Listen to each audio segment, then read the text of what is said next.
নমস্কার, আমি অয়ন। গল্প কথায় আপনাদের সকলকে জানাই আরও একবার স্বাগত। বর্তমানে সকলে গ্রাম বাংলার ভূতের গল্প নিয়ে মেতে রয়েছে এবং অনেকের কাছে হয়তো সেই সমস্ত গল্প বড্ড একঘেয়ে হয়ে যাচ্ছে শুনতে শুনতে। তাই আজকে গল্প কথা আপনাদেরকে শোনাবে একটু অন্য স্বাদের গল্প। আজ আপনারা শুনবেন অভিক সাহার কাহিনী, পোর্ট্রেট অব ডেড। যে সমস্ত শ্রোতা বন্ধুরা আমাদেরকে প্রথম শুনছেন তাদের কাছে অনুরোধ, গল্প ভালো লাগলে অবশ্যই সাবস্ক্রাইব করবেন। এছাড়া কমেন্ট আর লাইক করতে কিন্তু ভুলবেন না। বন্ধু বান্ধবদের মধ্যে শেয়ার করে আমাদেরকে এগিয়ে যেতে সাহায্য করবেন। চলুন তবে দেরি না করে শুরু করা যাক আজকের নিবেদন, অভিক সাহার কাহিনী, পোর্ট্রেট অব ডেড।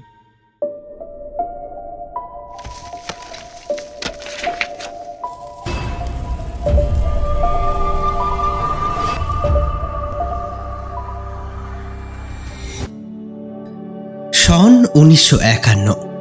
বর্তমানে ইপিইকে এর কেন্দ্রীয় বাহিনী গ্রিসের শাসনভার গ্রহণ করেছে এবং বৃদ্ধ জেনারেল এন প্লাস্টিরাস ক্ষমতায় আসেন। চারিদিকে অর্থনৈতিক সমৃদ্ধির একটা বিচ্ছুরণ সৃষ্টি হয়েছে যেন, যা ছড়িয়ে পড়েছে দেশের গণ্যমান্য ব্যক্তিদের চোখে। নানান ইকোনমিক পলিসি গ্রহণ করে দেশের পর্যটন শিল্প আরও উন্নত করার দিকে মন দিয়েছে সরকার।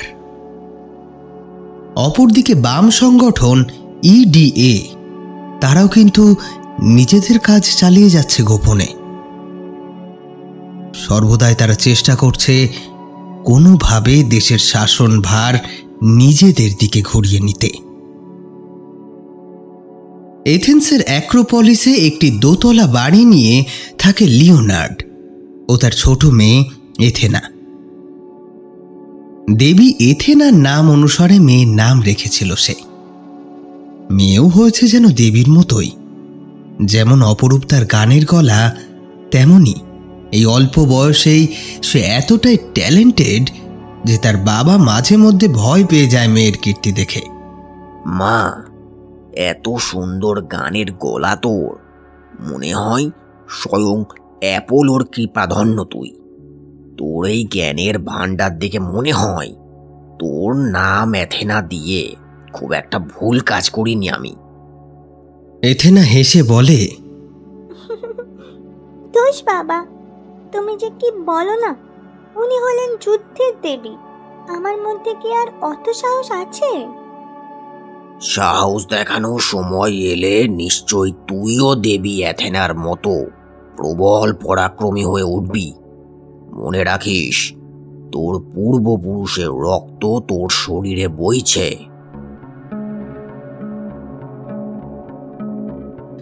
হ্যাঁ, কথাটা খুব একটা ভুল বলেনি লিওনার্ড। লিওনার্ডের ঠাকুরদা রোমোলি ছিলেন হেটাইরিয়া ফেলিকের একজন অন্যতম সদস্য। এই গুপ্ত সমিতির একেবারে সৃষ্টিকাল থেকে উনি এর সঙ্গে যুক্ত ছিলেন। তুর্কিদের বিরুদ্ধে যখন গ্রিকদের শরীরে রক্তের জোয়ার সৃষ্টি হয়েছিল, তখন উনি একেবারে সম্মুখ সমরে নিজের প্রাণ ত্যাগ করেছিলেন। সেই সময় ওডেসা বন্দর থেকে পালিয়ে এইখানে বসতি গড়েছিল লিওনার্ডের বাবা ডেমিপোস। কিন্তু রোমোলির মতন অমন কাজের স্বাক্ষর আর কেউ রাখেনি। লিওনার্ড একজন আঁকিয়ে, সারাদিন দোয়াতেই তার জীবন কাটে। এসব যুদ্ধ টুদ্ধ থেকে অনেক দূরে তার অবস্থান। প্রত্যেকদিন অ্যাক্রোপলিস পাহাড়ের ওপর পার্থেনান মন্দিরে গিয়ে দেবী এথেনার কাছে যাওয়া এবং সেখানে বসে বেশ কিছু বন্ধু বান্ধবের সঙ্গে আড্ডা আলাপ, ধর্মীয় তত্ত্ব নিয়ে আলোচনা। একসময় লিওনার্ড ভেবেছিল এঁকেই দুনিয়াটা বদলে দেবে সে। তার নামও প্লেটো অ্যারিস্টটলদের মতো লোকেদের মুখে মুখে ঘুরবে গ্রিক পণ্ডিত হিসেবে। অনেকবার ফিলোসফি নিয়ে অনেক পড়াশোনা করে একটা নতুন মতবাদের জন্ম দিতে চেয়েছে সে, কিন্তু প্রত্যেকবারই ওই ভিন্ন নতুন চিন্তার জন্ম দিতে গিয়ে কোথাও যেন পুরাতনপন্থী রূপেই তাকে ফিরে আসতে হয়েছে। ছোট্ট মেয়ে এথেনা ছাড়া নিজের বলতে ওর আর কেউ নেই। এথেনার বয়স এখন 7, বুদ্ধিমতী পড়াকু, এবং লিওনার্ডের যেটি সব থেকে প্রিয় সেটি হলো ওর গানের গলা। নিজে একজন শিল্পী হওয়ায় মেয়েকে শিল্পী করে তোলবার পরিকল্পনা তার জন্মের পূর্বে থেকেই নিয়েছিল লিওনার্ড। তবে বাস্তবটা যে তার আগাম ভাবনার চেয়েও আরো অনেক বেশি সুন্দর হবে এটা বোধহয় সে ভাবেনি। আসতে পারি?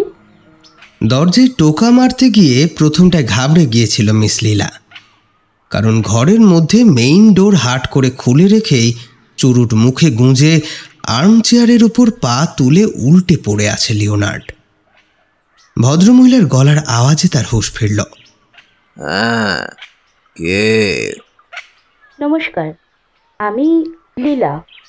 আপনি আমায় মিস লীলা বলেই সম্বোধন করতে পারেন। ও হ্যাঁ, আসুন আসুন আসুন। আমি আপনাকে কি সাহায্য করতে পারি? লীলা সামনের একটা বেতের চেয়ারে তার পোর্সেলিনের হ্যান্ডব্যাগ রেখে বসলেন। বললেন, আমি আসছি থেসালোনিকি থেকে। আমি আপনার পোর্ট্রেটের অনেক গুণগান শুনেছি, তাই বলতে পারেন এতটা পথ আসা। আসলে আমার পোর্ট্রেট আঁকানোর ছিল, তাই। সকাল সকাল একজন খদ্দের পেয়ে বেজায় উত্তেজিত হয়ে উঠল লিওনার্ড।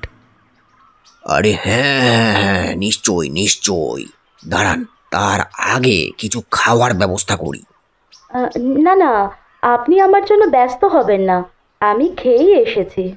তা বললে কি চলে বলুন? আপনি আমার অতিথি, এত দূর থেকে এসেছেন। Wait for a bit. এই মা, একটু কিছু খাবার নিয়ে আয় তো, একজন অতিথি এসেছেন।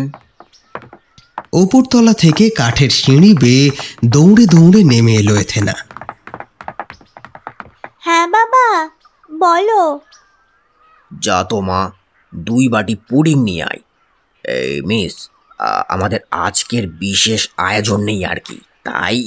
আরে না না, আপনি অত উত্তেজিত হচ্ছেনই বা কেন? আমি তো বললাম এসবের কোনো দরকার নেই। না না, সেসব বললে হয় নাকি?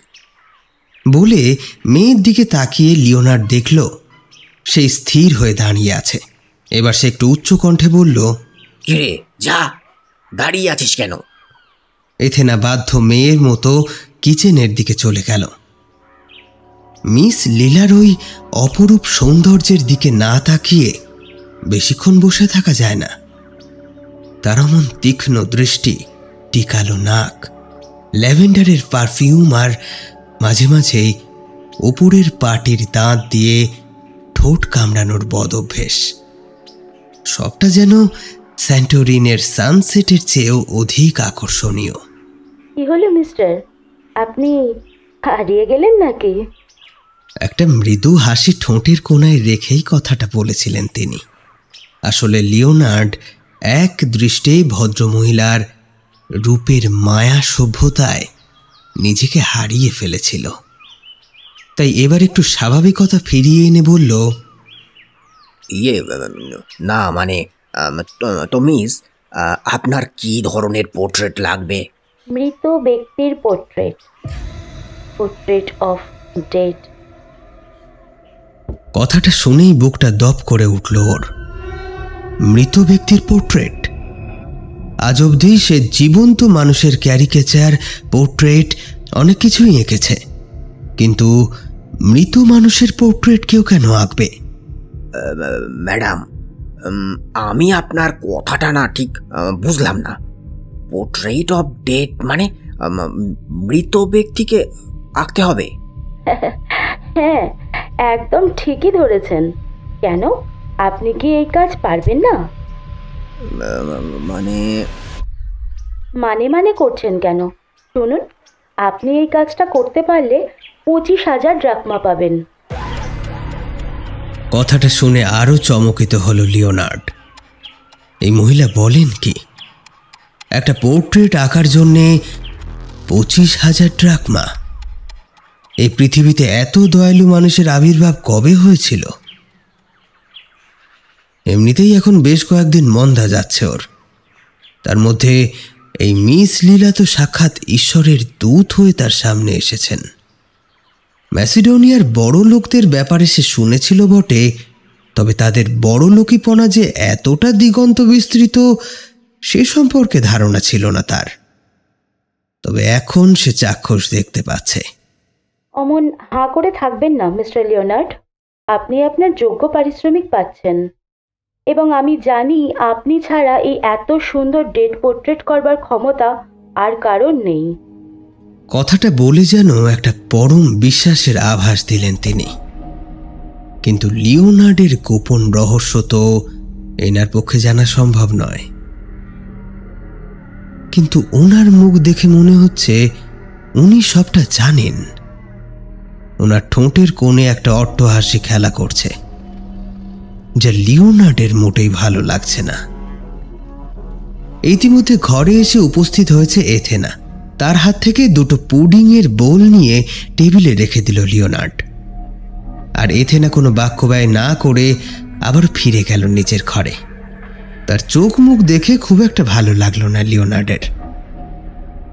সম্ভবত তার এই অতিথিকে বেশি একটা ভালো লাগেনি। সে চলে যেতেই পুডিংয়ের বোল দুটো হাতে তুলে নিয়ে ওরা দুইজনে খেতে আরম্ভ করলো। বুঝলেন মিস্টার লিওনার্ড, আপনি কিন্তু এই পারিশ্রমিক পাবেন একটি নয়, 4টি পোর্ট্রেটের বিনিময়ে। ও আচ্ছা, কিন্তু আমায় কি আপনার সঙ্গে গিয়ে আঁকতে হবে? না না, আমি আপনাকে 4 জনের ফটোগ্রাফ দিয়ে দেব। আপনার আঁকা হয়ে গেলে আপনি আমায় দিয়ে দেবেন। ও আচ্ছা আচ্ছা। আমি আবার 1 সপ্তাহ পর আসব। আপনার কি ততদিনে হয়ে যাবে? 1 সপ্তাহ? হ্যাঁ হ্যাঁ, হয়ে যাবে হয়ে যাবে হয়ে যাবে, কোনো সমস্যা নেই। বলছিলাম মানে অ্যাডভান্স হিসাবে যদি। ওহো, সরি, বেগ ইউর পার্ডন। একটু দাঁড়ান প্লিজ। এই বলে নিজের হ্যান্ডব্যাগের ভেতর থেকে 25,000 ড্রাকমা বার করে টেবিলের উপর রেখে দিলেন। লিওনার্ডের চোখ দুটো জ্বলে উঠল। একসঙ্গে এত ড্রাকমা সে আগে কখনো দেখেনি। এই নিন, এতে আপনার 25,000 রয়েছে। পুরোটাই অ্যাডভান্স করে দিলাম আপনাকে। আর কোনো সমস্যা নেই তো? না না, সমস্যা নেই। আর ওই ফটোগ্রাফ? হ্যাঁ দিচ্ছি। সম্মতি সূচক মাথা নাড়িয়ে উনি ব্যাগ থেকে 4টে ব্ল্যাক অ্যান্ড হোয়াইট ছবি বার করে দিলেন। ছবিগুলো খুব একটা পুরনো নয়, মনে হয় এগুলোকে বেশ যত্ন করে রাখা হয়েছিল এতদিন। ছবি 4টে নিয়ে বেশ মনোযোগ দিয়ে সেদিকে চেয়ে রইল লিওনার্ড। একটি ছবি একজন বৃদ্ধ গ্রিক মার্চেন্টের। শক্ত চোয়াল, থ্যাতলানো নাক, কপালের এক প্রান্তে গাঢ় ক্ষত, এবং সেখান থেকে রক্ত গড়িয়ে পড়ছে। তার একটা চোখ টেনে খুলে রাখা রয়েছে। ছবিতে লোকটার ওই নিষ্প্রাণ দৃষ্টি দেখে ভেতরটা উত্তেজিত হয়ে উঠল লিওনার্ডের। লীলা বললেন, মৃত্যুর 1 ঘন্টার মধ্যে তোলা। আমার শ্বশুর মশাই, উনি একজন মার্চেন্ট ছিলেন। আচ্ছা মিস, আপনি যদি কিছু মনে না করেন, আপনাকে একটা কথা জিজ্ঞাসা করতে পারি? হ্যাঁ বলুন। বলছি যে আপনি মৃত ব্যক্তিদের পোর্ট্রেট আঁকিয়ে কি করবেন? মানে উনারা আপনার পরিবারের লোক, বুঝতে পারছি, কিন্তু তাই বলে মৃত ব্যক্তির ছবি। কাস্টমারের ব্যক্তিগত বিষয়ে ইন্টারফেয়ার করাটা নিশ্চয়ই আপনার কাজ নয় মিস্টার লিওনার্ড। আমাকে মাফ করবেন মিস, আমার ভুল হয়ে গেছে। It's okay. আসলে এটা আমার একটা ইচ্ছে বলতে পারেন। মৃত মানুষদের পোর্ট্রেট দেখে পরম শান্তি পাই। আর এনারা তো আমাদের ছেড়ে চলেই গেছেন, তাই না হয় আপনার আঁকার মধ্যে দিয়েই তারা বেঁচে থাকবেন আমার কাছে। বলতে বলতে চোখ বেয়ে জল বইতে লাগলো তার। কিন্তু আপনি তো বাড়িতে ফটোগ্রাফি রেখে দিতে পারেন। ফটোগ্রাফ তো নিষ্প্রাণ, তার চোখ ঠোঁট মুখ কিছুই ফিল করা যায় না। আপনি হলেন একজন গুণী শিল্পী। আমার বিশ্বাস আপনি আপনার তুলির টানে ঠিক ফুটিয়ে তুলতে পারবেন ওদের জীবন্ত মুখ। কিছুক্ষণের জন্য চুপ করে গেল লিওনার্ড। তার মাথাটা কেমন যেন ভোঁ ভোঁ করছে। তবে কেন করছে? সম্ভবত ওই মৃত 4 ব্যক্তির ছবি তার দুর্বল মন নিতে পারেনি। Any problem mister Leonard? না না, কিছু না। আপনি আপনার কাজ ঠিক পেয়ে যাবেন। আচ্ছা বেশ, তবে আমার কিন্তু আর একটা রিকোয়ারমেন্ট আছে। কি বিষয়? আপনি এই আঁকার ব্যাপারে কারোর সঙ্গে কোনো রকম আলাপ আলোচনা করবেন না। এটা সম্পূর্ণ আমাদের দুজনের মধ্যেই থাকবে। কেন বলুন তো? না বলা তো যায় না, কখন আবার আমাকে কেউ পাগল ভেবে বসে। যাই হোক, আমি এখন উঠব। আশা করি 1 সপ্তাহের মধ্যে আপনার কাজ শেষ হয়ে যাবে। হ্যাঁ হ্যাঁ, সে নিয়ে আপনি একদম চিন্তা করবেন না মিস। আপনি পরের বুধবার এসে দেখবেন আমার আঁকা একেবারে কমপ্লিট। আচ্ছা বেশ বেশ, আমার আপনার ওপর সম্পূর্ণ ভরসা আছে। এই বলে চেয়ার থেকে উঠে দাঁড়ালেন তিনি। দেয়ালে ঝোলানো একটা পোর্ট্রেটের দিকে নির্দেশ করে বললেন, এটা আপনার মেয়ের পোর্ট্রেট, তাই না? হ্যাঁ। দেওয়ালে ঝুলছে এথেনার একটা পোর্ট্রেট। একটা কাঠের আসবাবপত্রের ফাঁক দিয়ে কিঞ্চিৎ দেখা যাচ্ছে সেটা।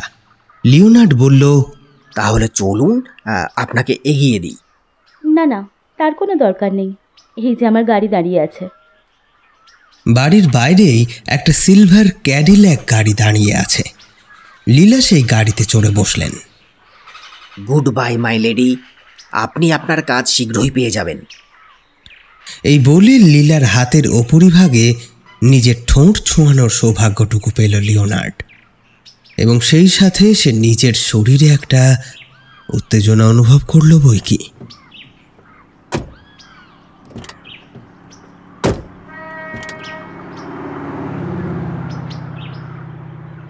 একটা মৃদু শব্দ তুলে গাড়ি চলে গেল পশ্চিম দিকে। অপেক্ষা করল লিওনার্ড। তার দৃষ্টি থেকে গাড়িটা সম্পূর্ণরূপে উধাও হয়ে না যাওয়া অবধি সে ঠায় দাঁড়িয়ে রইল। ঘরে এসে আর একবার ছবিগুলো নিয়ে বসল সে। বৃদ্ধটি বাদে আরো 3 জনের ছবি ভালো করে নেড়ে চেড়ে দেখল। দ্বিতীয় ছবিটি একজন যুবকের। ছেলেটি হয়তো পশ্চিমের কোনো রেঞ্জার ছিল। মুখ চোখ অন্তত তাই বলছে। বেশ পোড় খাওয়া এক সৈনিক, চোখে মুখে ধূর্ততা। তবে মৃত্যু যে তার চাতুর্যকে বিলম্বিত করেছে তাতে সন্দেহ নেই। তৃতীয় ছবিটি একটি যুবতী মেয়ের। আহা, এই মেয়েটিকে দেখে যেন লীলার কথাই মনে পড়ে গেল ওর। সম্ভবত লীলার বোন হবে। চোখ, নাক, ঠোঁট সবই এক। শুধু বিউটি স্পট হিসেবে ঠোঁটের বাঁ দিকের ওপর দিকটায় একটা তিল রয়েছে, যেটা লীলার ছিল না। মেয়েটিরও চোখ খুলে রাখা। তার চোখে মৃত্যুর পূর্বের বিস্ময়ের ছাপ বিদ্যমান। চতুর্থ এবং অন্তিম ছবিটি একজন বৃদ্ধার। বৃদ্ধার কাঁচা পাকা চুল এই সাদা কালো ছবিতেও স্পষ্ট। কুঁচকে আসা গাল, ভূমধ্য সাগরীয় শুষ্কতায় ফাটা ত্বক, খুঁতখুঁতে 2টি চোখ যেন সেই ফ্যান্টাসি কিংডমের উইচগুলোর কথা মনে করিয়ে দেয়। শুধু মাথায় একটা পয়েন্টেড হ্যাট থাকলেই পাক্কা এনাকে ওই রকমই মনে হতো। উফ, এখন এই 4টি ছবির সঙ্গে ডিল করতে হবে তাকে। প্রত্যেকের মুখের স্কেচ আগে করে নেওয়া জরুরি। ভদ্রমহিলা পুডিং খাননি, এটা বরং ওপরে উঠে এথেনাকে দিয়ে দেওয়া যাক। এই ভেবে সে পুডিংয়ের বোলখানা নিয়ে ওপরতলায় এথেনার ঘরে গেল। এথেনা তার খাটে শুয়ে গান গুনগুন করছে, সিলিংয়ের দিকে একদৃষ্টে তাকিয়ে। লিওনার্ড ঘরে গেলে তার চমক ভাঙে। লিওনার্ড বলে, কিরে মা, তুই অতিথিকে আপ্যায়ন করলি না কেন? ওনাকে আমার ঠিক পছন্দ হলো না। কেন শুনি? জানি না, তবে মনে হলো ওই মহিলা ঠিক সুবিধের নয়। তাই বুঝি? জানিস, উনি আমায় 25,000 ড্রাকমা দিয়ে গেছেন। কি? তাই নাকি? তাহলে আর বলছি কি, ভদ্র মহিলা 4টে পোর্ট্রেটের জন্য দিয়ে গেছেন এত টাকা। তুই ভাবতে পারিস? এথেনা খানিকক্ষণ চুপ থাকল, তারপর মৃদু কণ্ঠে বলল, বাবা, কাজটা কি বলো তো? কিসের পোর্ট্রেট? লিওনার্ড উত্তর দেয়, হাতি, ভল্লুক কিংবা স্নো ডিয়ার নয়, মানুষেরই। তার মানে আমি যা ভাবছি তাই? হ্যাঁ তাই। কিন্তু হয়েছেটা কি? বাবা, তুমি বলেছিলে না আর কখনো এরকম আঁকা আঁকবে না? হ্যাঁ বলেছিলাম, কিন্তু এতগুলো টাকা। না না, আমি তোর দিব্যি দিচ্ছি মা, এই শেষবারের জন্যই আমি আঁকবো। তুই আমায় আর না করিস না। এথেনার চোখের দিকে এক দৃষ্টে তাকিয়ে থাকতে পারল না লিওনার্ড। ওর চোখাচোখি হতেই তার মনে কেমন একটা ইতস্তত ভাব জন্মালো। তৎক্ষণাৎ নিচে নেমে এলো লিওনার্ড। না, এখন এই মেয়ের কথা শুনলে তার বড় লস হয়ে যাবে। আর তাছাড়া একজন শিল্পী কি তার সমস্ত শিল্পকর্ম শুধু টাকার লোভেই করে? করে সম্মানের লোভে, আবিষ্কর্তা রূপে ছড়িয়ে পড়ার লোভে। লিওনার্ড এই আঁকাটা এঁকে অনেকদিন বাদে একটু প্রাণ খুলে নিঃশ্বাস নিতে পারবে, ব্যাপারটা সে ভালোভাবেই জানে। বিকেলবেলা রোজকার রুটিন মতো পার্থেনন মন্দিরে পৌঁছল লিওনার্ড। সেখানেই একটা হাফলিংয়ের দোকানের সামনে ওরা আড্ডা মারে। এই বন্ধু মহলের মধ্যে অ্যারাগনের সঙ্গে ওর একটু বেশি সখ্য সৃষ্টি হয়েছে। তবুও বাড়িতে নিমন্ত্রণ করে বন্ধুত্ব দীর্ঘজীবী করবার কোনোরকম ইচ্ছে আজ অবধি দেখা যায়নি।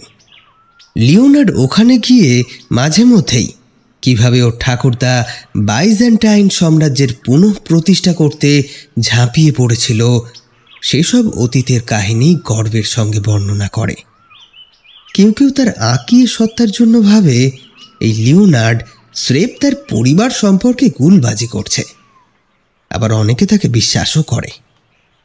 লিওনার্ডের অবশ্য এতে কিছুই যায় আসে না। সেদিন আড্ডায় একটু অন্য মনস্ক ছিল লিওনার্ড। অন্যান্য দিনের থেকে তাকে একটু বেখাপ্পা লাগবার কারণে অ্যারাগন তাকে ডেকে বলল, কি গো লিওনার্ড, আজ এরকম চুপচাপ কেন? পাশ থেকে একজন টিপ্পনি কেটে বলল, হয়তো আঁকি বকিটা ঠিক চলছে না, আর নইলে দোয়াতে কালি ফুরিয়ে গিয়েছে বোধ হয়। সকলে এক বাক্যে হেসে ওঠে। অ্যারাগন আবার প্রশ্ন করে, কিছু কি বলবে নাকি লোকের হাস্যাস্পদ হবে? লিওনার্ড মাথা নেড়ে বলে, না না, তেমন কিছু না। আসলে আজকে একটা বিশেষ কারণে ঘুমটা ঠিক হয়নি, এই আর কি। ও, এই ব্যাপার। আচ্ছা, আজকে তোমার বাড়ির সামনে দিয়ে যখন যাচ্ছিলাম তখন শুনলাম তোমার মেয়ে গলা ছেড়ে গাইছে। অমন দুপুরবেলা কাউকে গান গাইতে কখনো শুনিনি। আর ওর কথা বলো না, ও ওরকম খামখেয়ালি মেয়ে, যখন যা ইচ্ছা হয় তখন তাই করে। বুঝলাম। তবে মনে হচ্ছে তুমি আমার কাছে কিছু লুকোচ্ছ। একটা সিক্রেট আছে, তবে সেটা আমি তোমায় ঠিক 1 সপ্তাহ পরে বলবো, তার আগে পারবো না বলতে। কেন? কোনো প্রেয়সীর শর্ত নাকি? এই শোনো ভায়া, ওই দাবিজাজের মেয়েটা শুনেছি তোমায় খুব পছন্দ। তোমার কি ওকেই মনে ধরেছে নাকি? আরে প্রেমের ব্যামো হলে আমায় বলতে পারো। আরে ধুর, প্রেমের ব্যামো না, আমার একটা ছোট মেয়ে আছে। এখন আর প্রেম ট্রেম কি যে বলো তুমি। আরে প্রেমের কোনো বয়স হয় না, বুঝলে ভায়া। যাই হোক, শোনো, আমার মেয়ে জয়ীর বার্থডে এই আগামীকাল। এখানে সবাইকে নিমন্ত্রণ তো করছি না, তবে তোমাকে আলাদা করে নিমন্ত্রণ করছি। প্লিজ এসো, তুমি এলে আমাদের ভালো লাগবে। আর তোমার মেয়েটিকেও সঙ্গে করে এনো। লিওনার্ড বেশ কিছুক্ষণ কি একটা যেন ভাবল। আসলে তার যা পকেটের অবস্থা, তাতে এখন নতুন করে একটা অনুষ্ঠান অ্যাটেন্ড করতে গেলে পকেট একেবারে শূন্য হয়ে যাবে। তাই একটা ছুতো বানিয়ে বলল, এই রে, ওই দিন আমায় তো একটু স্যান্টোরিনি যেতে হবে। বেশ, তাহলে তোমার মেয়েকে পাঠিয়ে দেবে। লিওনার্ড বুঝল তার মানে কোনোভাবেই এটাকে এড়িয়ে যাওয়া যাবে না।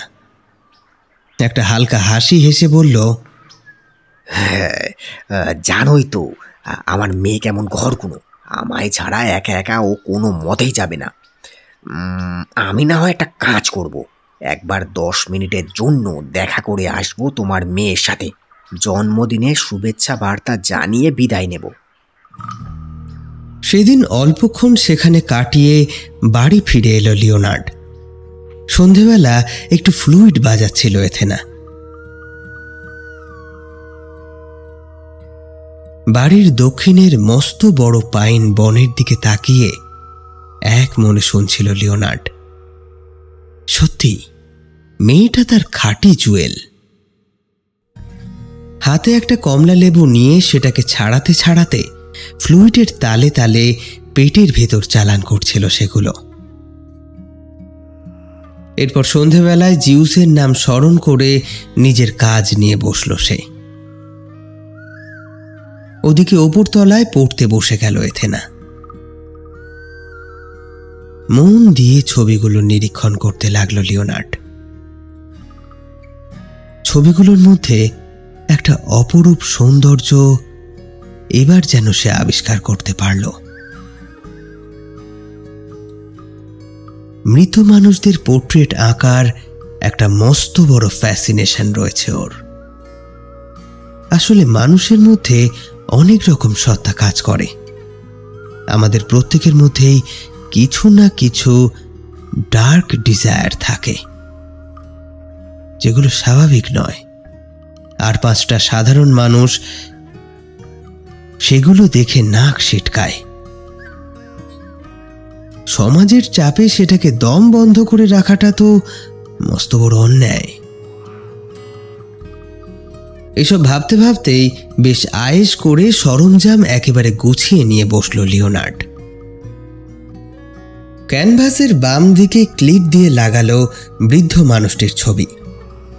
তারপর ডান দিকে একটা আর্ট পেপার আটকে আঁকা শুরু করল। প্রথমে স্কেচটা তুলে নিয়ে তারপর তাতে প্রাণ সঞ্চার করতে হবে। কাস্টমার স্যাটিসফ্যাকশন বলেও তো একটা জিনিস আছে, আর সেটা যখন মেকারের সঙ্গে মিলে যায় তখন কাজের গুণাগুণ আরও বৃদ্ধি পায়। তবে পারফেক্ট ছবি আঁকতে গেলে ডেড বডিকে সামনে রেখেই আঁকা উচিত। তাতে ডিটেলিং অনেক বেশি ভালোভাবে বোঝা যায়। যাই হোক, এখন যা পাওয়া গিয়েছে তাতেই নিজের শিল্পসত্তাকে বিকশিত করতে হবে তাকে।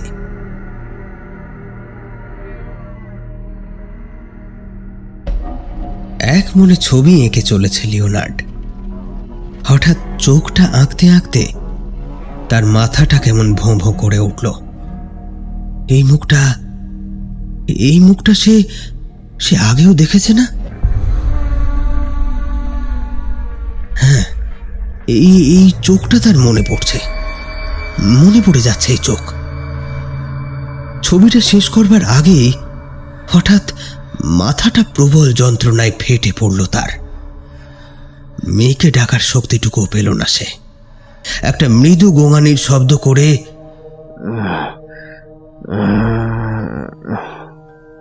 পড়ে গেল চেয়ার থেকে। লাল রঙের দোয়াতটা উল্টে পড়ল তার ঠোঁটের ওপর।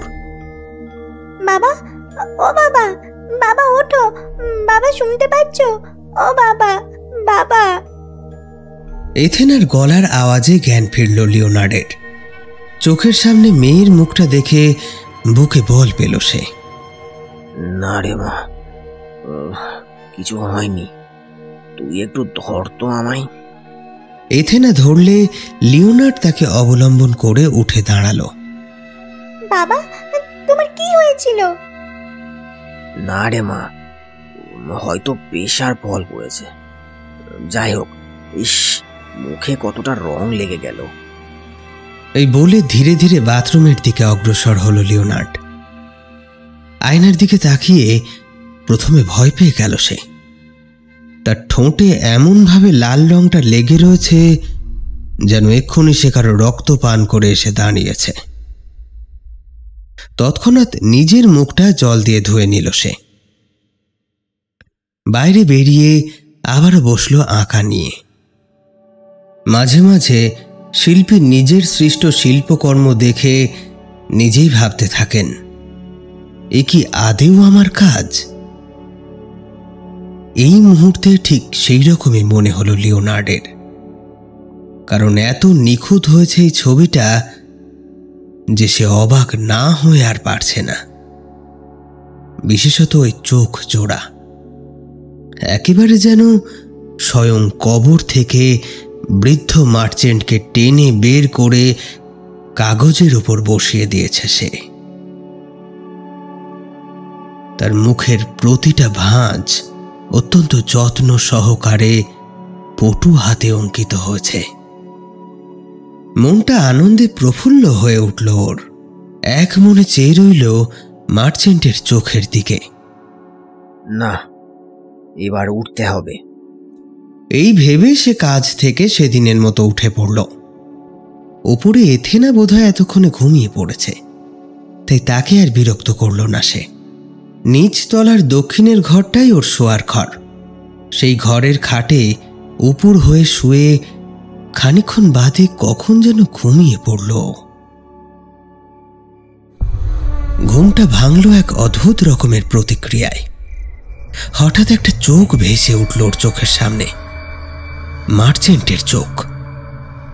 সিলিংয়ের দিকে তাকিয়ে রইল খানিকক্ষণ লিওনার্ড। আশেপাশে এখন নিশুতি রাত গাঢ় অন্ধকার বুনেছে।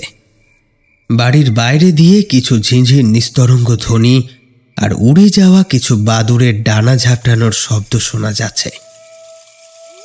এরই মধ্যে কোথায় যেন একটা শেয়াল জোরে ডেকে উঠল।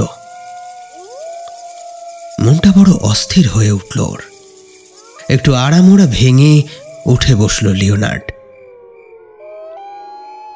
মাঝে মাঝে শিরদাঁড়াটা সোজা করলে ওর কেমন আরাম লাগে। দীর্ঘক্ষণ ওই শিরদাঁড়া বেঁকিয়ে বেঁকিয়ে ছবি আঁকা তো কোন দিন যে কি ব্যামো ধরবে কে জানে। এমন সময় হঠাৎ ওপর থেকে এথেনার আর্তনাদ শুনতে পেল লিওনার্ড। বাবা, বাবা!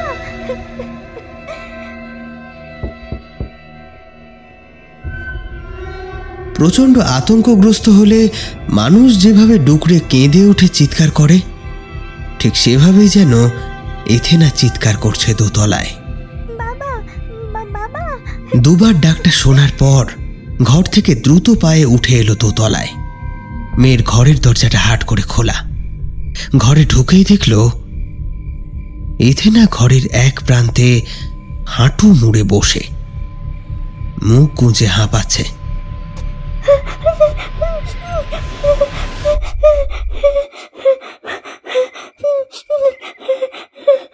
দৌড়ে তার কাছে গেল লিওনার্ড। এথেনা, এথেনা, কি হয়েছে তোর? কি দেখে ভয় পেয়েছিস? এথেনা এবার আতঙ্ক বিজড়িত কণ্ঠে বলল, বাবা, বাবা, ওখানে দেখো একবার। বলে তার তর্জনী উঁচিয়ে ধরল খাটের উল্টো দিকে ড্রেসিং টেবিলটার দিকে। লিওনার্ড সেদিকে তাকানো মাত্রই চমকে উঠল, কারণ সেখানে মিররের উপর যেন আঠা দিয়ে কেউ আটকে দিয়ে গেছে কিছুক্ষণ আগের অঙ্কিত সেই বৃদ্ধ মার্চেন্টের পোর্ট্রেট। সেদিকে তাকিয়ে অন্ধকারের মধ্যে লিওনার্ডের কাঁটা শিউরে উঠল। ছবিটা তো সে নিচের তলায় রেখে এসেছিল।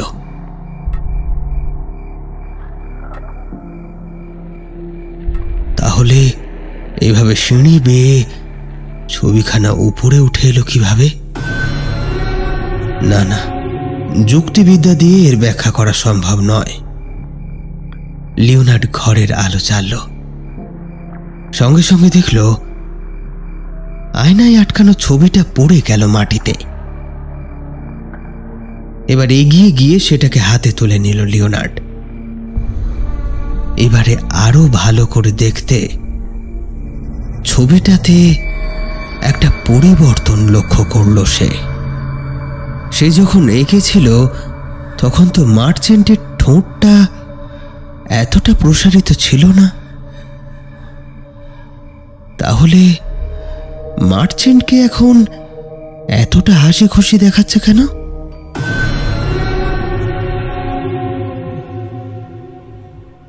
সেদিন রাতটা বাবার কাছে নিচ তলাতেই শুয়েছিল এথেনা। ভোরবেলা বাবার কাছে গ্রিক তুর্কি যুদ্ধের বর্ণনা শুনতে শুনতে কখন যেন ঘুমিয়ে পড়েছিল সে। সকাল সকাল উঠে তাই মেয়েকে আর বিরক্ত করল না লিওনার্ড। বসার ঘরে গিয়ে দেখল সেখানে যথাস্থানে ছবিটা রয়েছে এবং মার্চেন্টের মুখের হাসিটাও কেমন যেন মিলিয়ে গিয়েছে।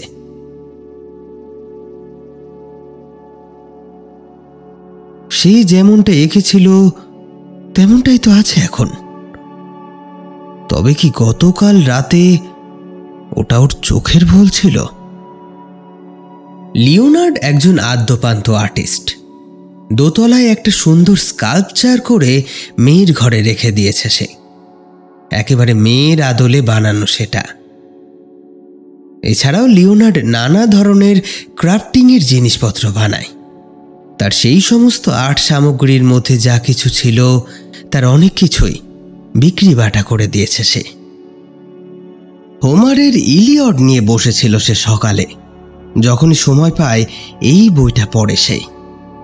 সেদিন সকালেও পড়তে পড়তে বুধ হয়ে গিয়েছিল বোধহয়। এদিকে খেয়ালই নেই যে সকালে তার খাওয়াই হয়নি, আর মেয়েকে তো ঘুম থেকে তোলাও হয়নি। এবার এথেনাকে ঘুম থেকে তুলে দুজনে মিলে ব্রেকফাস্ট করল। টেবিলে বসে সে মেয়েকে জিজ্ঞেস করল, কিরে মা, ঘুম কেমন হয়েছে? হয়েছে। আচ্ছা, কাল রাতে ঠিক কি হয়েছিল আমায় বলতে পারবি?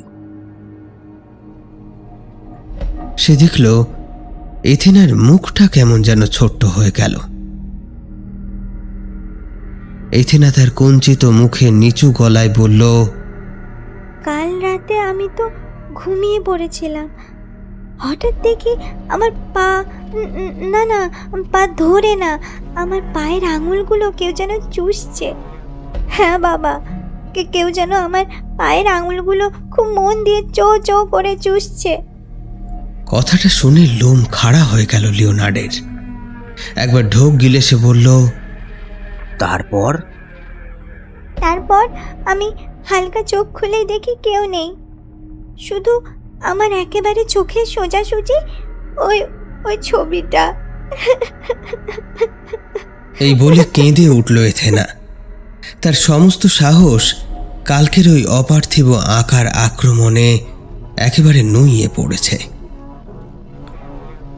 মেয়েকে বুকের মধ্যে জড়িয়ে ধরে শান্ত করার চেষ্টা করল লিওনার্ড, আর এক দৃষ্টে তাকিয়ে থাকল তার নিজেরই আঁকা পোর্ট্রেটের দিকে।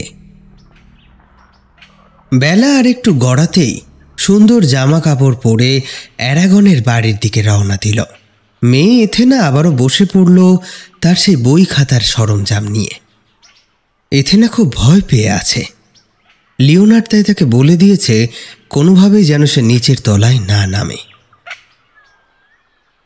কারণ নিচের তলার বসার ঘরে ক্যানভাসে এখনো ঝুলছে সেই মার্চেন্টের ছবিটি। যত শীঘ্র সম্ভব লিওনার্ড উপহারটা দিয়েই ফিরে আসবে।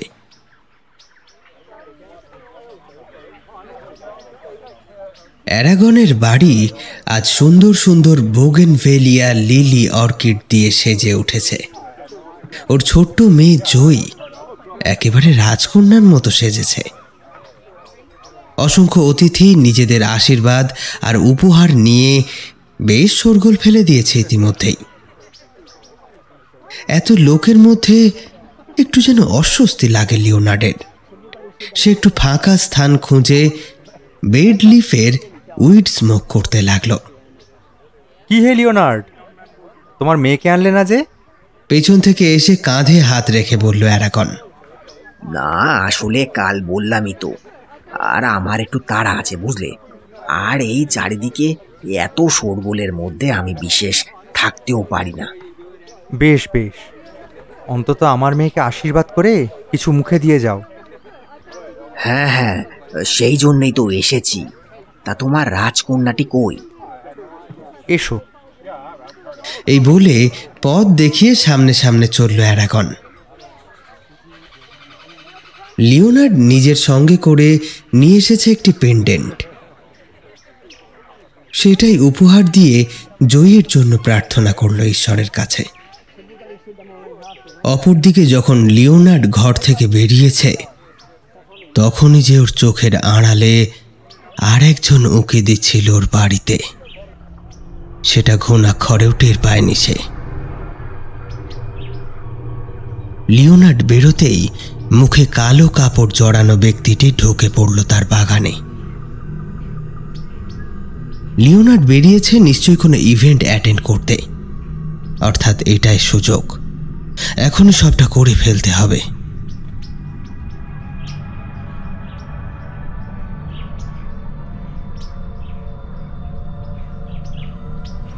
এই অঞ্চলটা এমনিতেই নির্জন, তার মধ্যে অ্যারাগনের মেয়ের অনুষ্ঠানে অনেকেই তার বাড়িতে গিয়েছে, তাই এর চেয়ে বড় সুযোগ আর কিছুই হতে পারে না। বাগানটা একেবারে তন্ন তন্ন করে খুঁজে ফেলল সে। তারপর কিছু কিছু অংশ একটু খুঁড়েও দেখল। লিওনার্ডের বাগানে কোথাও কোনো ঘাস নেই। কিছু কিছু জায়গায় ছিন্ন ভিন্ন হয়ে অসংলগ্নভাবে গজিয়ে উঠেছে কিছু ঘাস। প্রায় পরিচ্ছন্ন এই বাগানটি যতটা সম্ভব চষে ফেলল সেই অজ্ঞাত পরিচয়ের ব্যক্তিটি। না, এবারে ঢেকে ফেলতে হবে সবটা। এমনভাবে পুরো ব্যাপারটাকে ধামাচাপা দিতে হবে যাতে লিওনার্ডের মনের মধ্যে একটু সন্দেহ না হয়। প্রায় আধ ঘন্টা ধরে এই খোঁড়া আর ঢাকা দেওয়ার কাজ চলতে লাগলো। তারপর টালি বেয়ে বেয়ে সে দোতলার একটা ফাঁকা জানলা দিয়ে প্রবেশ করলো বাড়ির ভেতরে।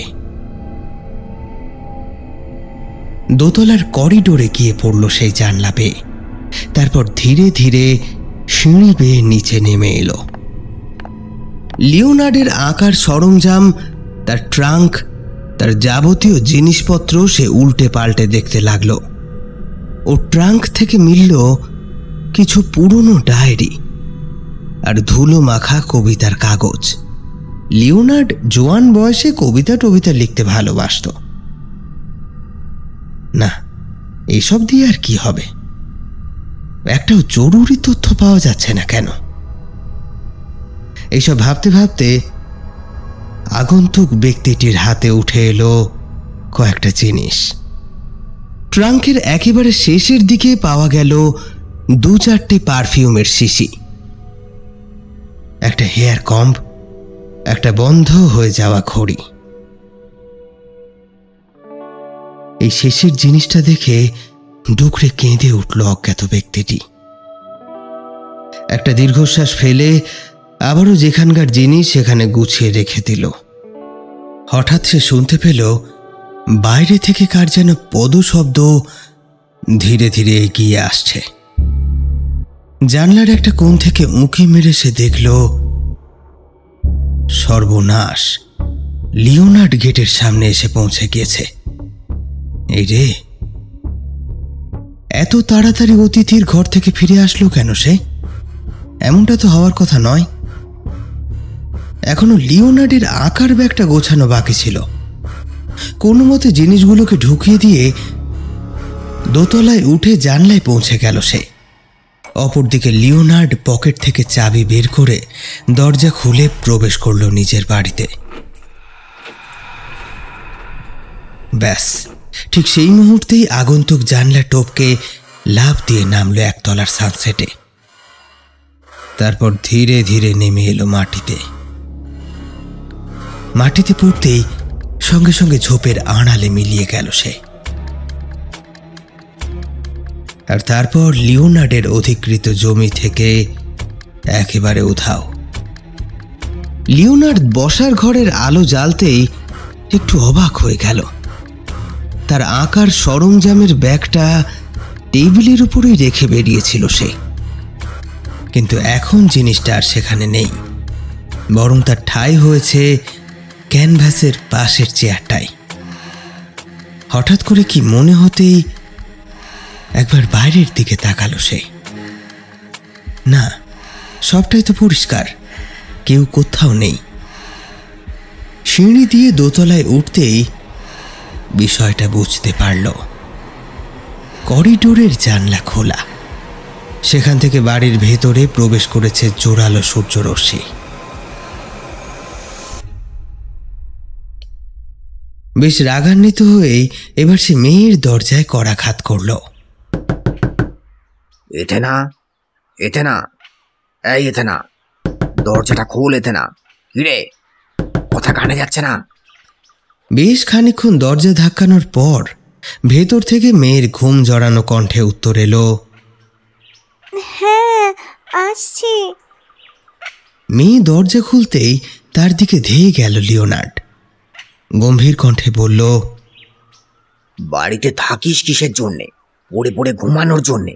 বাড়িতে চোর ঢুকেছিল, সে নিয়ে কোনো জ্ঞান আছে? বাবার কথা শুনে এথেনা তো চমকে উঠল। চোর ঢুকেছে? হ্যাঁ, চোর ঢুকেছে এবং সে বেরিয়েও গেছে বলে মেয়েকে ঠাস করে একটা চড় মারল সে। তারপর আবারও চিৎকার করে বলে উঠল, সারাদিন শুয়ে বসে থাকা ছাড়া তো কোনো কাজ নেই, পড়াশোনার বালাই নেই, খালি ঘুম আর ঘুম। বাড়ি থেকে ঘাট ধরে বের করে দেবো যেদিন, সেই দিন তুই বুঝবি। বাবার এই বজ্রকঠিন হুঙ্কার শুনে অঝরে কেঁদে দিল এথেনা।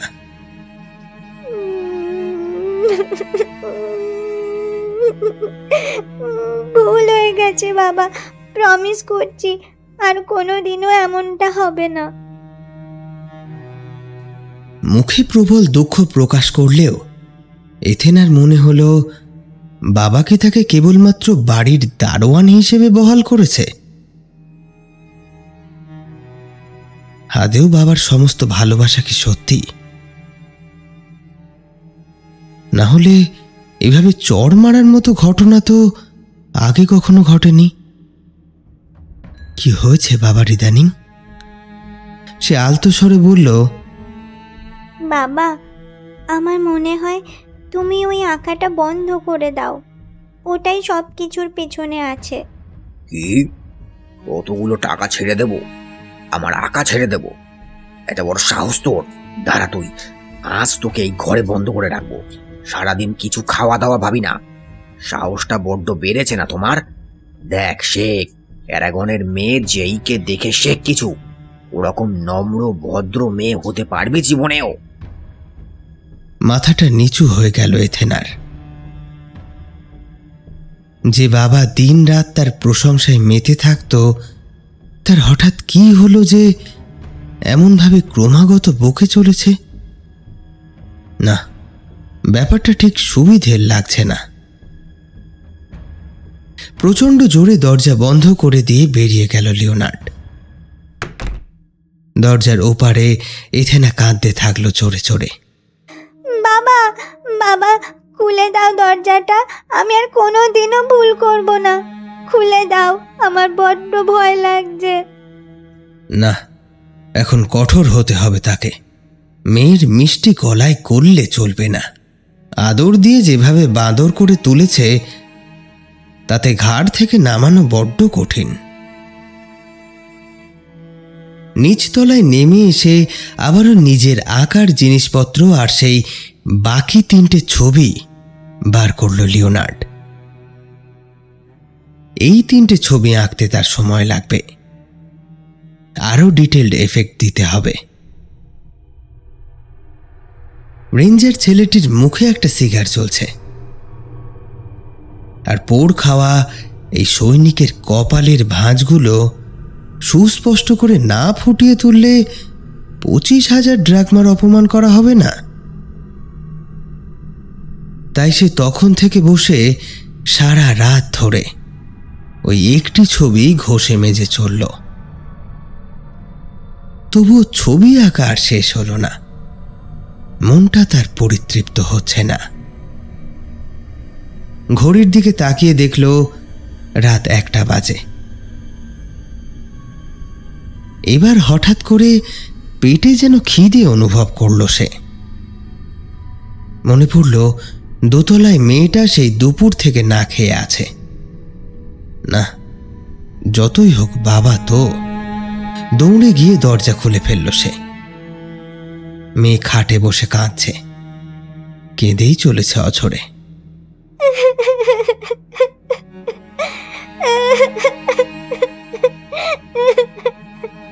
লিওনার্ড গিয়ে এথেনাকে বুকে জড়িয়ে ধরল। মা, কেঁদো না সোনা, আমার খুব ভুল হয়ে গেছে। আমি আর কখনো ওরকম করব না তোমার সাথে। এথেনা তার বাবাকে শক্ত করে জড়িয়ে ধরে বলল, আজকে কি আমি তোমার সাথে শোবো? আমার না অন্ধকারে খুব ভয় লাগছে। হ্যাঁ নিশ্চয়ই, চল নিচে চল, খেয়ে দে আমার সঙ্গে শুবি। বাপ বেটিতে খেয়ে দে সে রাতে দিব্যি ঘুমিয়ে পড়ল। প্রথমে খানিকটা আতঙ্কে থাকলেও ধীরে ধীরে এথেনার চোখে ঘুম নেমে এলো। রাত পাখিদের মৃদু কলরবে ঘুমিয়ে পড়ল বীর বিক্রমদের একদা গৃহকোণ অ্যাক্রোপলিস। 4 দিন পর লিওনার্ড প্রায় সব আঁকা শেষ করে ফেলেছে। এই গত 4 দিনে আর কোনো অস্বাভাবিক ঘটনাই ঘটেনি। শুধু মাঝে মধ্যে এথেনার বোঝার বাইরে কিছু আচরণ করেছে লিওনার্ড। ওর বোঝার বাইরে বলার কারণ হলো লিওনার্ড তার আঁকাকে ভালোবাসে ঠিকই, কিন্তু এভাবে এক দৃষ্টে নিজের আঁকা দেখে নিজেকেই চমকে যেতে, ভয় পেতে, আবার হাসতে কখনোই দেখেনি এথেনা। বাবার এহেন পাগলাটে উদ্ভট ব্যবহার ছাড়া বাকি সবটাই স্বাভাবিকভাবেই কেটেছে। লিওনার্ড গুনে দেখল আগামীকাল 1 সপ্তাহ হবে। ঠিক তার মধ্যেই একেবারে নিপুণ হস্তে সবকটা ছবি এঁকে ফেলেছে সে।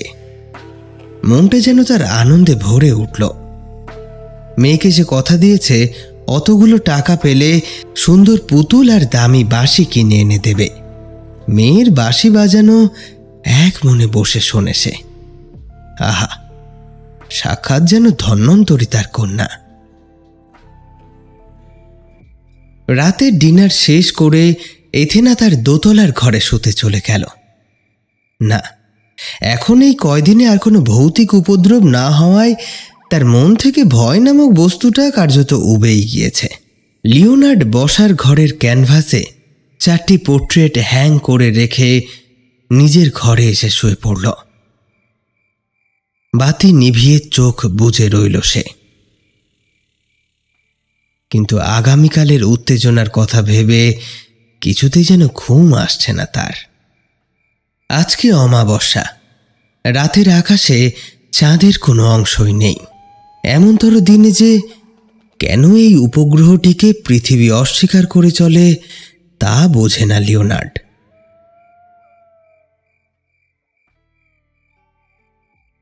এহেন নানান অবাস্তব কথা ভাবার একটাই উদ্দেশ্য, ঘুমকে ডেকে আনা। সজোরে চোখের পাতা খুলল লিওনার্ড। উল্টোপাল্টা ভাবতে ভাবতে কখন যে তার 2 চোখের পাতা এক হয়ে এসেছে সে নিজেই টের পায়নি। তবে ঘুমটা ভাঙল একটা মনের অনুভূতিতে। হঠাৎ যেন তার মনে হয়েছে এক দৃষ্টে কেউ তাকিয়ে আছে তার পানে। না, এবার একজন না, একসাথে 4 জন, 4টে মানুষ। গোটা ঘরটা অন্ধকার, এই আধারে চোখ সইতে কিছুটা সময় লাগলো তার। এবার যেন সামনের দিকটা আস্তে আস্তে পরিষ্কার হচ্ছে। ও দেখল যেই চারজনকে এখনো অবধি ও নিপুণ হস্তে এঁকেছে তাদের সবাই আজ উপস্থিত হয়েছে ওরই সম্মুখে। সকলের চোখে মুখে এক অদ্ভুত পরিতৃপ্তির হাসি। সকলেই যেন ধীর গতিতে এগিয়ে আসছে ক্রমশ লিওনার্ডের দিকে। লিওনার্ড তার বিছানায় ক্রমশ পেছাতে পেছাতে একেবারে দেওয়ালের সঙ্গে পিঠ ঠেকিয়ে ফেলল। মার্চেন্ট, বৃদ্ধা, রেঞ্জার এবং ওই যুবতী মেয়ে সকলেই ওর দিকে এগিয়ে আসছে এক অদ্ভুত হাসি মাখা মুখে। বৃদ্ধা ছেঁড়া কণ্ঠে বলছে, কিরে, তোর তুলিটা কই? আমার ঠোঁটটা কেমন বাঁকা এঁকেছিস। একটু সোজা করে দে না রে, একটু সোজা করে দে। লিওনার্ড দেখল সত্যি সত্যি বৃদ্ধার ঠোঁট অস্বাভাবিকভাবে বেঁকে আছে একদিকে, কিন্তু সে তো একেবারে সুন্দরভাবে ছবিটা এঁকেছিল। তাহলে এরকম হচ্ছে কেন? আবারও শুনল রেঞ্জার কড়া গলায় বলছে, ওর তুলির আঁচড় ভোতা হয়ে গিয়েছে বোধহয়। কিরে, তুই আমার বাম চোখে কাল ছিটে ফেলেছিস কেন রে? এবার মার্চেন্ট বলল, আরে আমার গুরু কোথায় রে হতচ্ছাড়া জানোয়ার? তোর ঠাকুরদার গোপ বানিয়েছিস নাকি সেটা দিয়ে? লিওনার্ড এবার থাকতে না পেরে প্রচন্ড আতঙ্কে চিৎকার করে ফেলল। নিজের সেই বিভৎস আর্তনাদে ও নিজেরই চোখ বুজে এলো। পুনরায় চোখ মেলে দেখতেই সে দেখল তার সামনে এখন আর কেউ নেই। সকলেই যেন কোনো জাদু বলে ভ্যানিশ হয়ে গিয়েছে। এবার সামনের দেওয়ালে দেখতে পেল চারটি ছবি ঝুলছে, দুলছে, খেলছে, আর ওর দিকে তাকিয়ে আছে এক দৃষ্টে। হঠাৎ দেখল প্রত্যেকের চোখ একই সঙ্গে ডান দিকে ঘুরে গেল। সেই চোখের দৃষ্টি অনুসরণ করে লিওনার্ড তাকাতেই দেখল তার ঘরের দরজা খুলে একজন তার সামনে এসে দাঁড়ালো।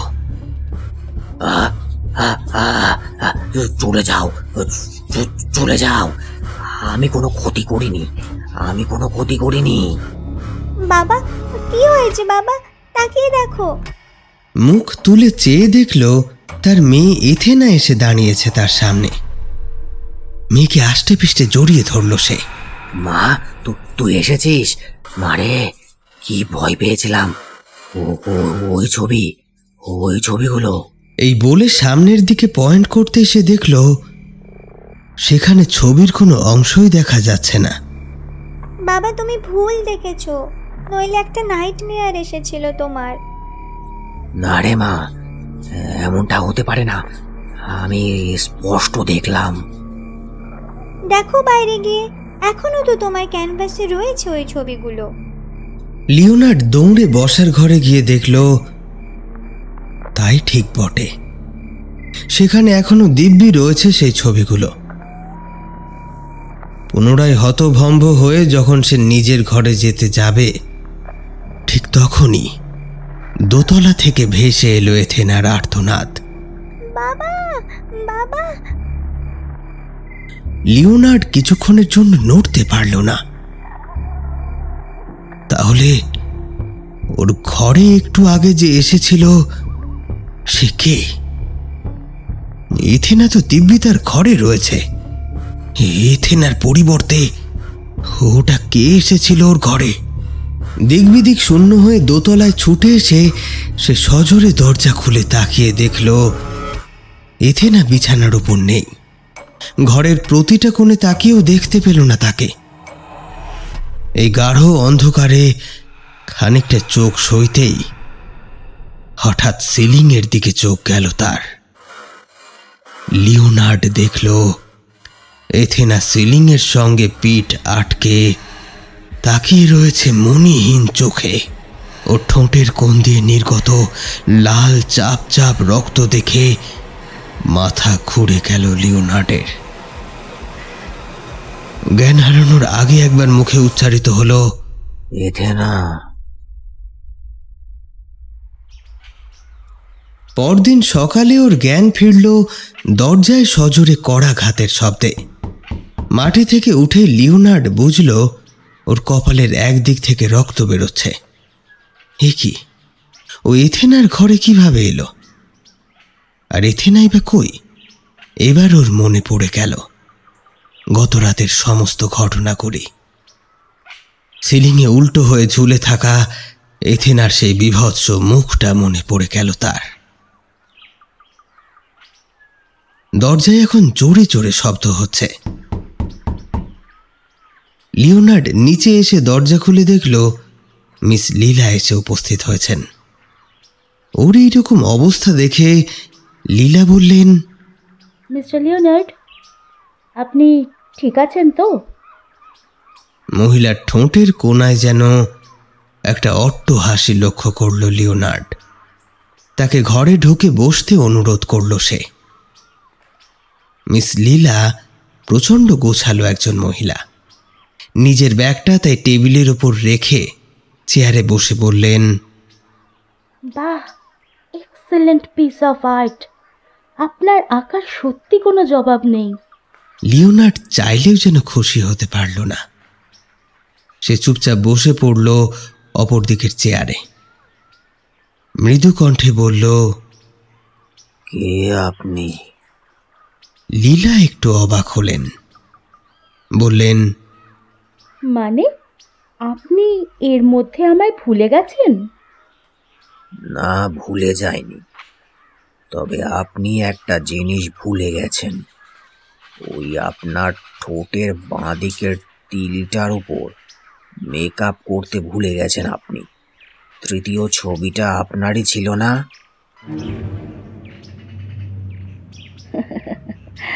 কিছু কিছু ভুল ইচ্ছে করেই করা হয়। আপনি তো সেটা ভালোভাবেই জানবেন লিওনার্ড। ভুল কেন? আমি কি ভুল করেছি? আমার মেয়েকে আজ সকাল থেকে খুঁজে পাচ্ছি না আমি, আর আপনি বলছেন আমি ভুল করেছি? আপনি কি আদৌ মানুষ? আপনি টাকার লোভ দেখিয়ে আমার সঙ্গে কি করলেন? ওই অপবিত্র ছবিগুলোর জন্য আমার মেয়েটা সব শেষ হয়ে গেছে। এবার যেন মিস লীলার অভিব্যক্তির আকস্মিক পরিবর্তন দেখা গেল। তার স্বভাবসিদ্ধ ভালো মানুষটা কোথায় যেন মিলিয়ে গেল। আজ সকালে এথেনার অস্তিত্বের মতোই মুছে গিয়েছে সেটা। বজ্র কঠিন গলায় তিনি বললেন, তাই নাকি লিওনার্ড? এথেনা শুধু তোমার মেয়ে? আর কতদিন ধরে তুমি নিজের এই কাল্পনিক জগতে বাঁচবে? কতদিন? আজ 2 বছর ধরে আমি আমার মেয়েকে খুঁজে চলেছি পাগলের মতো। শেষে এই বাড়ির বাগানে তার সমাধির প্রমাণ পেলাম। কেন লিওনার্ড? আমি আমার মেয়ে তোমার কি ক্ষতি করেছিলাম? লিওনার্ড যেন বিস্ময়ের ঘূর্ণিঝড়ে কার্যত উড়ে গেল। কাঁদতে কাঁদতে বলল, এসব আপনি কি বলছেন? আমার মেয়ের সমাধি? হ্যাঁ আগে হ্যাঁ, এবং সেটা তুমি নিজেই দিয়েছ। একটা মানসিকভাবে অসুস্থ মানুষ তুমি। ডেড পোর্ট্রেট আঁকার বড্ড শখ না তোমার? হ্যাঁ, তুমি তো তাই করে শান্তি পাও। নাও, উপভোগ করো শান্তি। নিজের ভাই, নিজের বাবা মা, মেয়েকে খুন করেও শান্তি হয়নি তোমার, না? কি সব যা তা বলছেন আপনি? হ্যাঁ, এসব কি বলছেন? আমি যা বলছি তার সবটাই ঠিক বলছি। আমি পরীক্ষা করছিলাম যে তুমি আদৌ আমায় চিনতে পারো কি না। তুমি একটা মানসিক রোগী লিওনার্ড। তোমার মতো অমানুষ কখনো সুস্থ হবে না, কখনো না।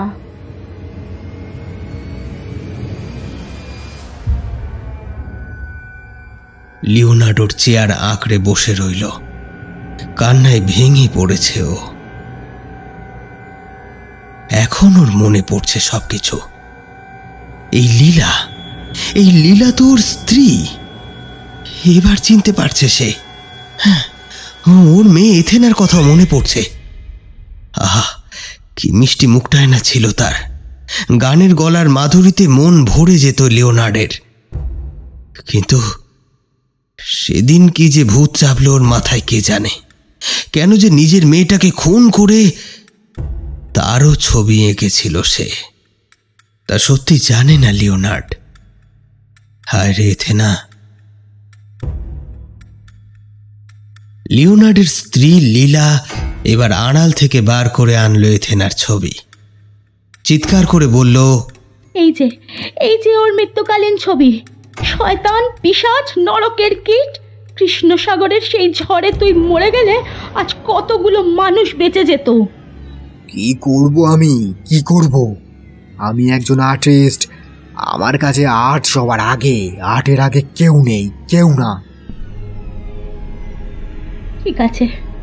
ঠিক আছে, তুই তোর আর্ট আর তোর এই ছবিগুলো নিয়ে পচে মর এই বাড়িতে। আর বেশি দেরি নেই।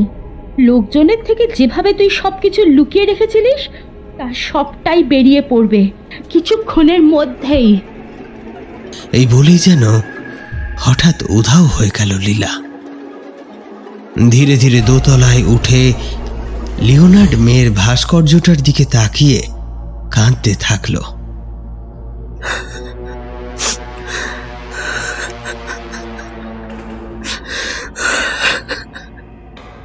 এই স্কাল্পচারটাকেই এতদিন মেয়ে ভেবে এসেছিল সে।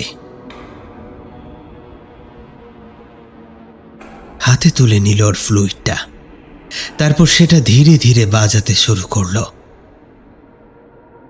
জানলার ধারে এসে সে এক মনে একটা দুঃখের সুর ভাঁজতে লাগলো।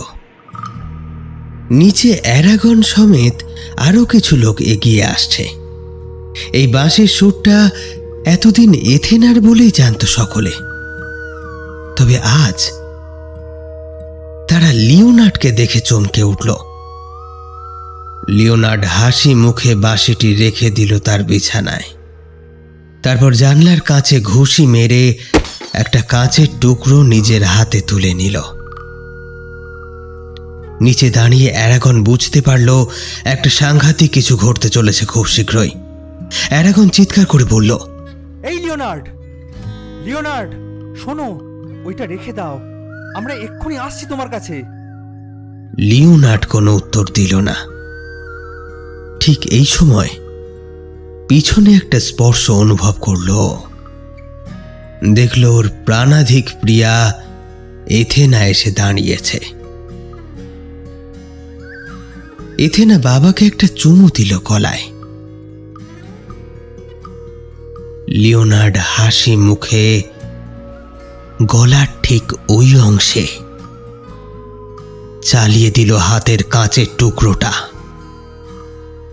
সঙ্গে সঙ্গে গল গল করে সেই ছিদ্র দিয়ে বেরিয়ে পড়ল রক্তের ঢেউ।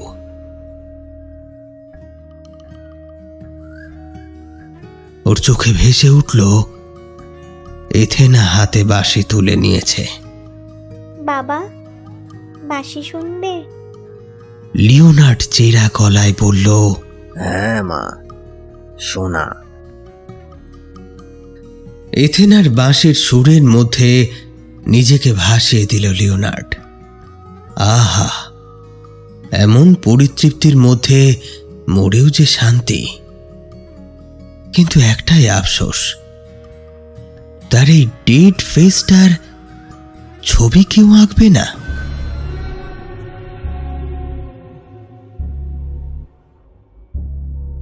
বাড়ির দোতলায় অমন রক্তের ঢেউয়ে ডুবন্ত লিওনার্ডকে উদ্ধার করল সকলে। তার বাড়ির বাগান খুঁড়ে বের হলো ছোট্ট এথেনার মৃতদেহ। ওর ঘরে পাওয়া গেল পরিবারের সকলের ডেড পোর্ট্রেট।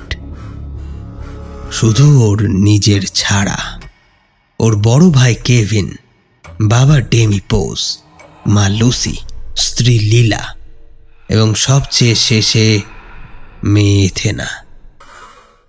খবর পাওয়া গেল লীলা মারা গিয়েছে আজ 2 মাস হয়ে গিয়েছে। নাফ পিলো শহরে মৃত্যু হয়েছে তার। অঞ্চলের সকলের বয়ান শুনে বেশ ঘাবড়ে গেল পুলিশ বিভাগ। সকলেই জানত এই যে গানের গলা, এই যে বাঁশির সুর, সবটাই এথেনার, কিন্তু আদতে যে এটা স্বয়ং লিওনার্ড, সেটা জেনে সকলের বুক কেঁপে গেল। দোতলার স্কাল্পচারটিকে সে মেয়ে ভেবে এতদিন কাটিয়েছে এবং তার মস্তিষ্ক থেকে পরিবারের বাকি সকলের ছবি মুছে গিয়েছিল। কেবলমাত্র রয়ে গিয়েছিল তার ওই প্রাণ প্রিয়া মেয়ে এথেনা। ডাক্তারি পরিভাষায় এটি মাল্টিপল পার্সোনালিটি ডিসঅর্ডারের সঙ্গে স্কিজোফ্রেনিয়া মিশ্রিত একটি অসুখ। সেদিন দুপুরে হঠাৎ করেই অ্যারাগনের কাছে একটা লম্বা চিঠি এসেছিল, আর তারপরেই সকলকে জড়ো করে সে হানা দিয়েছিল লিওনার্ডের বাড়িতে। ডিয়ার অ্যারাগন, আশা করি তোমার আমায় মনে আছে। আমি লীলা, তোমার বন্ধু লিওনার্ডের ওয়াইফ। আজ এত বছর পর আমার চিঠি পেয়ে অবাক হচ্ছ নিশ্চয়ই। আসলে অবাক হওয়ারই কথা। আমি বর্তমানে নাফপিলো শহরে রয়েছি। দীর্ঘ 1 বছর 10 মাস ধরে গোটা গ্রীস ঘেটে বেরিয়েছি নিজের মেয়ের সন্ধানে। আমার যতদূর সন্দেহ, আমার মেয়ে আর বেঁচে নেই। তোমরা শুনেছ আমি লিওনার্ডকে ছেড়ে দূর দেশে পাড়ি দিয়েছি, কিন্তু তোমরা যা জানো তার সত্যতা বিচার করার প্রয়োজন বোধ কেউ কখনো করনি। লিওনার্ড একটা বদ্ধ উন্মাদ, একটা সাইকো। ওর মৃত মানুষদের ছবি আঁকার শখ আছে, পোর্ট্রেট অফ ডেড। আমার বিশ্বাস আমার মেয়ে এথেনাকে ওই খুন করেছে, না হলে আজ অবধি আমি তাকে ঠিকই খুঁজে পেতাম। তুমি জানলে হয়তো শিহরিত হবে। আজ তোমাকে চিঠিটা লিখে আমি আত্মহত্যা করব, কারণ আমি বুঝতে পেরেছি এই অনামিল দুঃখ বুকে নিয়ে আর বেঁচে থাকা সম্ভব নয়। লিওনার্ড ওর বাবা, মা, ভাই এবং শেষমেশ নিজের মেয়েকেও ছাড়েনি। আমাকে ও একবার নয়, বহুবার খুন করার চেষ্টা করেছে। তবে এখন মনে হয় আমার তখন মৃত্যু হলেই হয়তো ভালো হতো। যাই হোক, আর চিঠির দৈর্ঘ্য বড় করব না। আজ থেকে প্রায় 2 মাস বাদে এই চিঠি তোমার কাছে পৌঁছবে। আমি সেই ব্যবস্থাই করে রাখছি। আমার চিঠি পাওয়া মাত্র তুমি অ্যাকশন নিও। আমি চাই আমাদের মৃত্যুর মুখে ঠেলে দেওয়া ওই শয়তানের যেন কঠোর থেকে কঠোর শাস্তি হয়। ইতি লীলা। আপনারা শুনলেন অভিক সাহার কাহিনী পোর্ট্রেট অফ ডেড। গল্পটি কেমন লাগলো কমেন্ট সেকশনে জানিয়ে যেতে কিন্তু ভুলবেন না। যে সমস্ত শ্রোতা বন্ধুরা এখনো আমাদের চ্যানেলটিকে সাবস্ক্রাইব করেননি, তারা দয়া করে সাবস্ক্রাইব করে বেল আইকনটি প্রেস করে নেবেন। আজকের সমগ্র পর্ব পরিচালনায় গল্প কথা টিম, পোস্টার ডিজাইনিং এবং সাউন্ড এডিটিংয়ে আমি অয়ন। আমাদের অফিসিয়াল পার্টনার ফেসবুক গ্রুপ ভূতান্বেষী। আজ এই পর্যন্তই। খুব শীঘ্রই হাজির হব আবারও কোনো হাড় হিম করা গল্প নিয়ে। ততক্ষণ সুস্থ থাকুন, শুনতে থাকুন গল্প কথা।